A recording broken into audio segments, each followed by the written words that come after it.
بسم الله الرحمن الرحيم. السلام عليكم ورحمة الله وبركاته. كسو دوادا اجار سوماليا جبتركي شناد سelection human resource management كمد كأهابان ربنا إن ما تسلش رحنا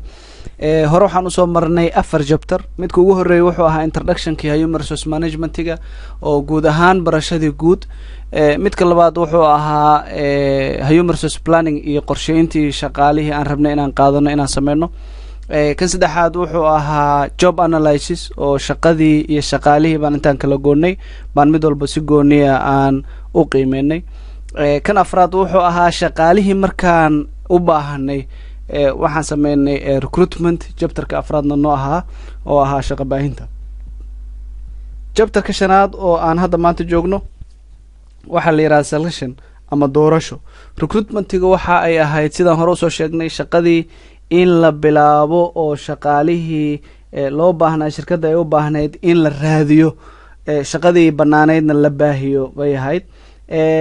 selection kan waxa way in shaqaalihii markii dadkii codsadayaasha ay keensadeen shaqaalihii loo baahnaa in laga la baxo markaa shirkadda nagu caawin lahaa introduction kiisa waxa way selection ka waa process of determining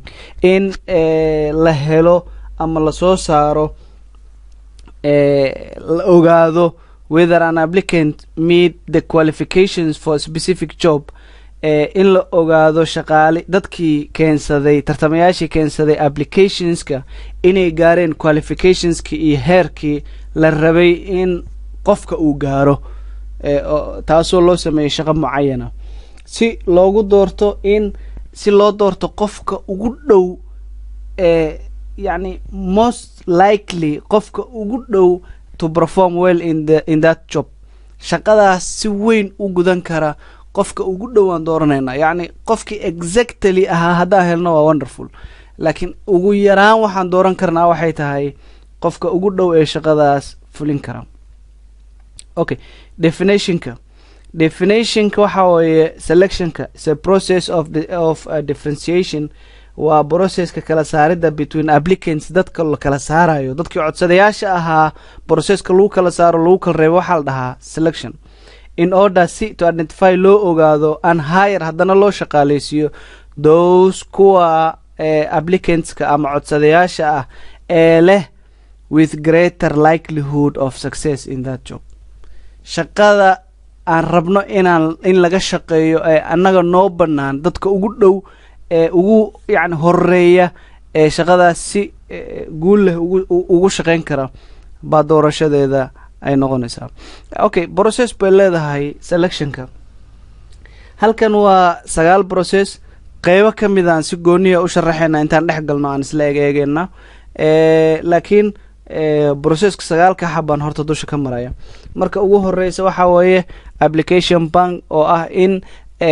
applicantski dadkii codsadayaasha codsiyadii ay keeneen inay noqoto mid adiga ku yaal yani meel ku laabato waa inay haysato codsiyadii marka selection ka sameynaysid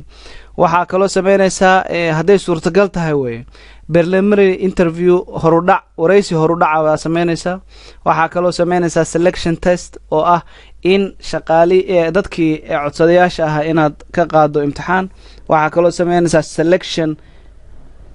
test selection interview wareysi baa sameynaysaa oo waxa wareysanaysaa dadkii u qalmay in ay shaqada yimaadaan oo ay ku shaqeeyaan waxa sameynaysaa reference check oo ah qofkii af Soomaali ahaan waxay ku noqonaysaa reference check kulli waxa af Carabi la yiraahdo tazkiya waxa eegaysaa qofkan xagee backgroundkiisa sidee buu ahaa waxa u diraysaa physical examination oo ah caafimaadkii waxa u diraysaa final selection decision baa gaaraysa markaas waxa u diraysaa marka job offerkii shaqadii aad rabtay in lagaaga shaqeeyo baa u diraysaa markaas waxa ka qoraysaa marka contract of employment ama heshiiskii shaqaalanimo dhowr xabaan dul istaagnaa tusaalahan waxaan dul istaagnaa selection test ama imtixaanka doorashada waxa lagu qaadaa laba waxyaalood labada waxyaalood imtixaanka lagu qaado waxa way ability test iyo personal test meelaha qaybtooda waxay soo raacayaan aptitude test ability test waa awoodda qofka yani qofkii waa tii aan jabtarka saddexaad kusoo sheegno qofka waxaa laga rabaa 3 waxyaalood inuu lahaado kow waa inuu leeyahay knowledge oo aqoona labo waa inuu leeyahay skills oo xirfada 3 waa inuu leeyahay ability oo maxaan ku rahaa awood ah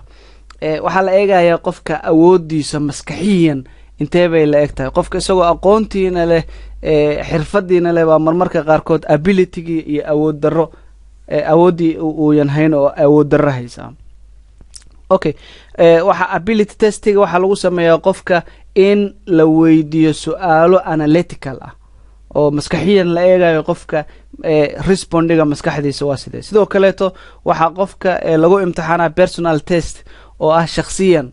qofkiiba shakhsiyan la imtixaanayo tusaalahan waxa loo dhiibayaa mas'alooyin yani case studies baa loo sameynaya oo waxa laga sameynaya case studieska what if ka waran haddii ay dhacdo noocaas ka waran haddii ay kugu timaado waxaas ka waran haddii ay sida maxaa sameyn lahayd marka waxa la yiraahdaa personal test waxa jira mid saddexaad oo ay ku daraan shirkadaha qaybtooda waxa la aptitude test oo ah imtixaan qofka la geliyo lagu ogaado awoodiisa wax faham su'aalaan waxaan rabaa inaan hal mar wax ku sheego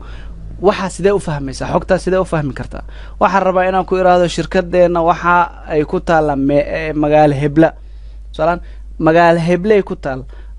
intee leeg ba adiga kugu tahay inaad fahamtid oo aad qaadatid oo tiraahdo shirkadeena meel heble ku taal marka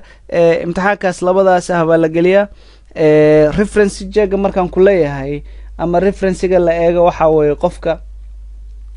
tusaale ahaan waxa la eega goobuhu ka soo shaqeyn jiray qofkan sidee buu ahaa sidee buu u shaqeyn jiray maxaa ku soo erdeen muxuu kaga soo tagaan soo on waxa la eega sidoo kale personal references oo ah familkiisa yaa oday ku ah maxaan ku xagee ka soo jeedaa يعني حقيبات كحرنتها مساجدك كحرنتها سيديبا يعني صاحبك واقف كي يا سكولك سلا آدين يا جامعة دودا ديغان جرتن personal references ويا مدى سدحاد waxaa academic references macalinkii ma ku dhigi jiray maxaan ku yiraahdaa sheeg macallimiinta ku dhigi jiray qof kamida qof dadkii ku soo tababaro qof kamida macaahida dhigan jirta qof kamida and so on ba waxa la yiraahdaa marka academic references saddexda waa sameyn kartaa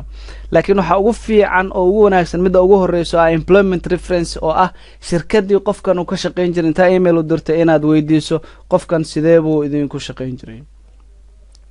marmarka qaybtood waxa dhacda in referenceska aad dadka weydiinaysaa inay dhibaato ka timaado oo dhibaatada ka imaan karto waxay noqon kartaa qofkii aad rabtay in lagu jeegareeyo ama waxa la kulmi kartaa qof aad u jecel oo wuxuu ku dhihi karaa qofkaas qof ka fiican male ama qofkii qof aad u nacab baa la kulmi kartaa oo waxay tahay inuu ku yiraahdo maxaan ku yiraahdaa ii sheeg qofkaas waa qof aad u xun يعني dhexaadnimadii baa marmarka qaybtood aad ka bixi kartaa marka accuracy-ga oo kale problemska ku dhacay oo qofkii sugnaantii qofkii aad ku sugi lahayd oo yani aad u dhiileed qofkan waa qof maxaan ku yiraahdaa ii sheeg warka uu ku siinayo oo qofkan uu kaaga sheegayo shaqaaleysiinta u baahan accuracy-giis intee buu la egyahay authenticity waxaa la yiraahdaa markii sugnaanta oo kaleeto yani waa wax aan shaki ku jirin warka aad yani markii aad anigu ku weydiinayo qof shaqaale hore ku ahaan jir warka aad ii sheegaysay sugnaanteeda intee buu la egyahay marmarka qaybtood problems ka dhaca waxaa kamid interpretation waxaan email u diray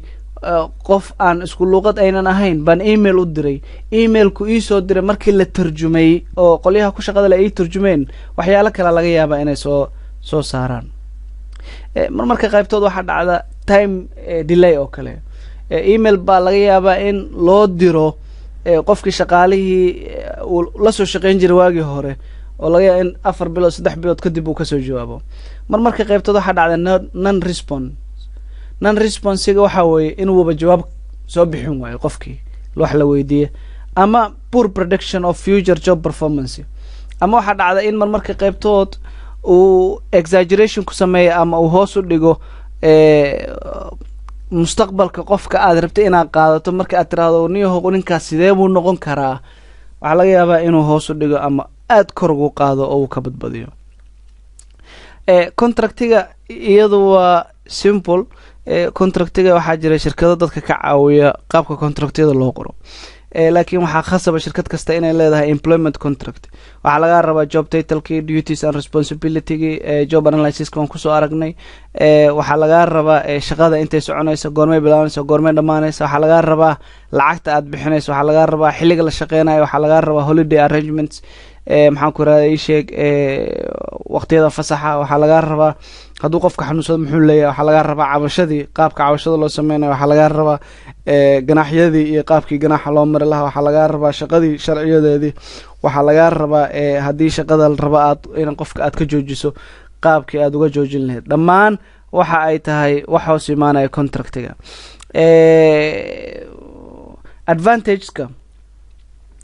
advantageska ay leedahay in shirkadda ay sameyso selection waxay tahay in shirkaddii markii applicantska ay yimaadaan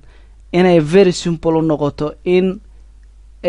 yani ay markiiba shirkadda ay dadkii ka faa'iideysan karto. sidoo kaleeto waxay u shaqeysaa in shirkaddii ay soo saarto mabda cad oo ku saabsan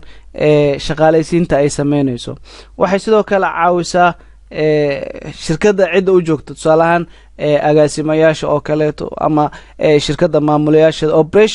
operating managerska waxay ku caawisaa in markiiba ay helaan qof ay mas-uuliyadda u dhiibaan oo shaqadii ay saaraan. waxay sidoo kale keentaa in yani shaqadii la rabay in la qabto si saxa markii loogu doorto. waxay keentaa in qofka uu la yimaado technically uu la yimaado maxaan ku yirahdaa ii sheeg shaqadii waxay ku socon lahayd. good. inductionka waxay timaadaa qofka markii la shaqaalaysiiyo kadib